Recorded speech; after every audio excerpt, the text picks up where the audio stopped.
क्या आपने कभी बी हाइव देखा है? मतलब जो मधुमक्खी का छत्ता होता है। अगर आप उसको ध्यान से देखोगे ना तो आपको दिखाई देगा वो छोटे छोटे हेक्सागोन से मिलके बना होता है। पर हेक्सागोन ही क्यों, सर्कल या फिर स्क्वायर क्यों नहीं? जैसे आज से लगभग 2000 साल पहले किसी ने ग्रीक में ये चीज सोचा था कि क्या हेक्सागोन ही एक परफेक्ट शेप है किसी सरफेस को इक्वल पार्ट में डिवाइड करने के लिए। फिर उसके बाद 1600 में, लगभग आज से 400 साल पहले, जॉनस कैपलर ने अपनी बुक में ये लिखा था। मतलब उन्होंने ये पूछा था कि ये स्नोफ्लेक्स या बी हाइव्स में जो हनी कॉम्ब्स होते हैं वो हेक्सागोन शेप के क्यों होते हैं। तो उन्होंने ये एक्सप्लेन तो नहीं कर पाया ऐसा क्यों होता है, लेकिन उन्होंने ऐसा गेस किया कि शायद यही एक एफिशिएंट तरीका हो चीज़ों को पैक करने का, सबसे टाइटेस्ट वे में।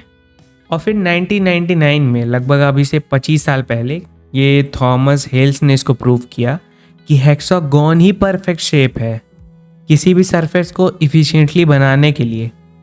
अगर मधुमक्खियाँ अपना वो हेक्सागोन शेप छोड़ के सर्कल बनाती तो क्या होता?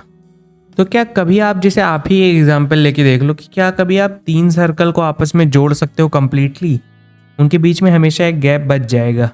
पर अगर आप हेक्सागोन को आपस में जोड़ोगे तो उनके बीच में कोई गैप नहीं बचेगा। और स्क्वायर, अगर स्क्वायर को देखें तो वो तो और सिंपल है और उसको जोड़ने में कोई गैप भी नहीं बचेगा।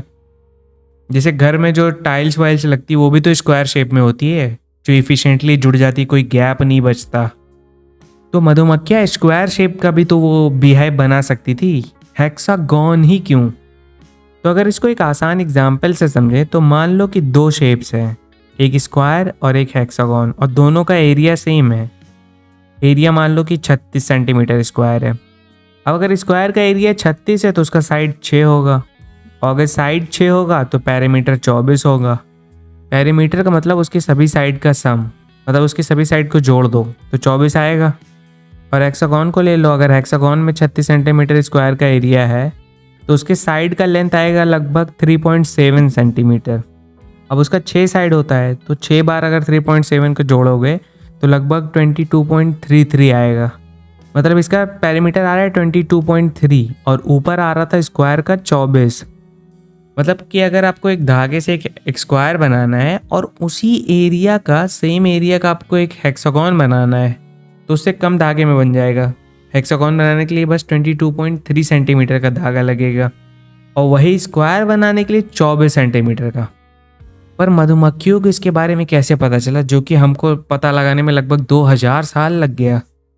तो देखो, जो बी हाइव होता है ना वो पूरी तरह से मधुमक्खियाँ नहीं बनाती हैं, उसमें नेचर का भी हाथ होता है। वो देखो कैसे, जैसे जो बी होती है मधुमक्खियाँ, उन्होंने एक सर्कुलर शेप का मतलब वो बना दिया, छोटे छोटे सर्कल बना दिए हेक्सागोन की जगह।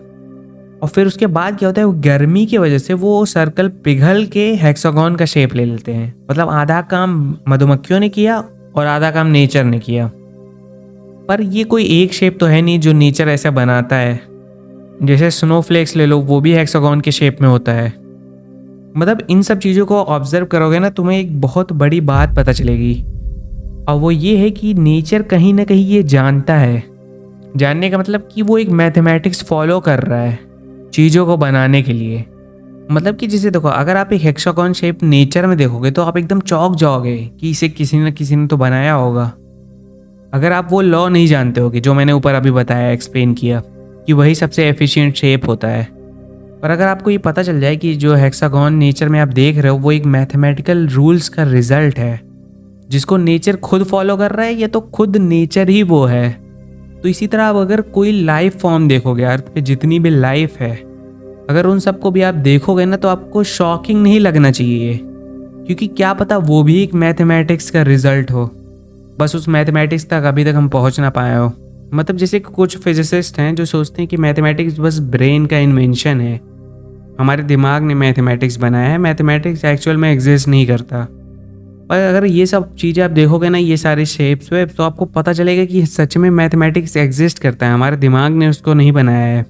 जैसे हमने जो जो फैसिनेटिंग चीज़ बनाई है, जैसे रॉकेट ले लो या फिर एआई ले लो, वो सारी चीज़ें भी मैथ को फॉलो करके ही बनी है, मैथ से ही बनी है।